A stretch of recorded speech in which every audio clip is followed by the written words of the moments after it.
Bonjour à vous, moi c'est Gabriel. Et moi, chez Sophia, bienvenue sur Confluence. Aujourd'hui, on se penche sur l'assurance vie. On s'appuie sur le dossier de Merci pour l'info de juin 2025. Et leur titre, il est assez parlant. Malgré le contexte, l'assurance vie, elle a tout bon. Oui, alors l'idée, c'est de voir pourquoi ça reste un placement pertinent et puis comment l'optimiser au mieux, même aujourd'hui. Allez, on y va. C'est parti. Bon, ce qui ressort tout de suite, et l'article le dit bien, c'est la souplesse. Ah oui, tout à fait. On peut épargner vraiment à son rythme, commencer petit, genre 100 € souvent, Oui, c'est ça. et après on verse comme on veut ou alors on programme des versements, c'est assez libre. Et cette souplesse, elle concerne aussi la disponibilité de l'argent, si j'ai bien compris. Exactement. L'argent, il n'est pas complètement bloqué, on peut le récupérer quand on veut. Bon, fiscalement, c'est vrai, il vaut mieux attendre 8 ans pour que ce soit optimal. D'accord. Mais ça reste utile pour des projets, on va dire, intermédiaires. Un apport immobilier, par exemple. Oui, voilà, pour faire fructifier une somme qu'on a mis de côté, sans la bloquer complètement. C'est un bon cas d'usage. Par contre, l'article mentionne les frais sur versement. Ça peut faire un peu mal au début, non? Oui, il faut être vigilant. Ça peut aller de 1 à 3 % et bon, ça vient grignoter le rendement au départ. Surtout si on va sur les unités de compte, les fameuses UC. Les supports plus risqués liés au marché. C'est ça. Donc, bien comparer les contrats, c'est important. D'ailleurs, certains proposent même des avances. Des avances, c'est-à-dire? C'est une sorte de prêt que l'assureur fait, basé sur l'épargne qu'on a déjà dans le contrat. C'est assez pratique parfois. Ah oui, malin.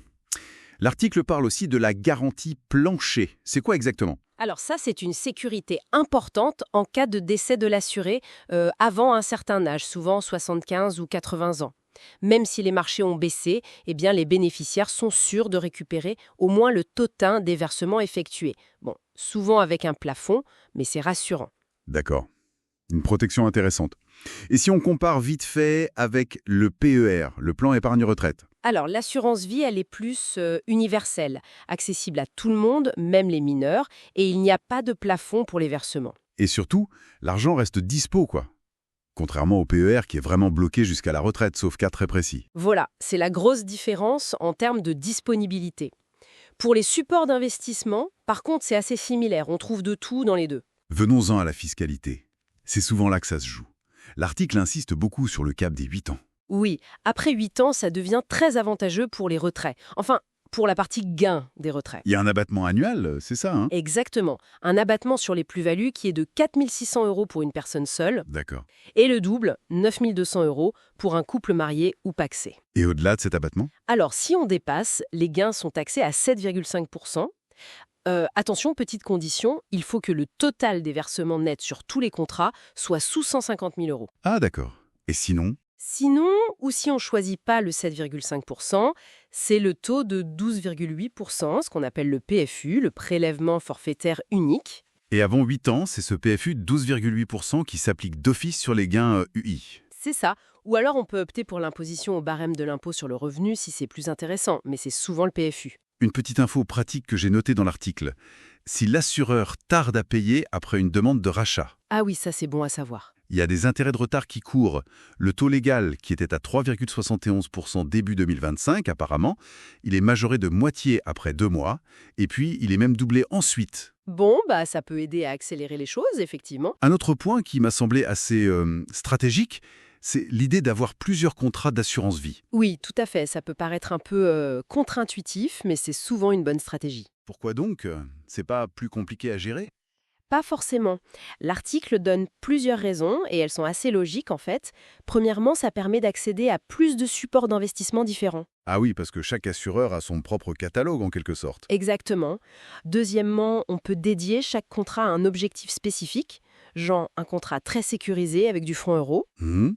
un autre pour chercher plus de performance avec des UC, et peut-être un troisième qu'on destine plus spécifiquement à la transmission. Je vois, on compartimente. Et il y a d'autres raisons? Oui, il y a la question de la sécurité des dépôts. La garantie de l'État, elle est limitée à 70 000 € par personne et par assureur. Ah oui, donc si on a plus, répartir sur plusieurs assureurs, ça réduit le risque. Malin. Voilà. Et puis, pour la succession, c'est très utile, surtout pour bien séparer les versements faits avant 70 ans de ceux faits après, parce que la fiscalité n'est pas la même du tout. D'accord. Et enfin, ça permet d'adapter les clauses bénéficiaires. On peut désigner des bénéficiaires différents ou avec des modalités différentes pour chaque contrat. c'est plus précis. Donc au final, une sacrée boîte à outils, cette assurance vie. Très adaptable, avec pas mal de leviers d'optimisation. C'est ça. Elle montre une belle capacité d'adaptation, même dans le contexte actuel, d'où le titre de l'article, je pense. Une vraie polyvalence. Ce qui nous amène peut-être à la question pour la suite. Oui, Avec les changements économiques, fiscaux qui vont forcément arriver, comment est-ce que ces stratégies d'optimisation, elles vont devoir évoluer pour rester pertinentes? c'est une excellente question, ça ouvre la réflexion. C'est vrai que tout ça bouge constamment. En tout cas, si cette exploration a plu à nos auditeurs, n'hésitez pas à aimer, à vous abonner et puis à partager vos propres réflexions en commentaire. Merci de nous avoir écoutés et à très bientôt sur Confluence.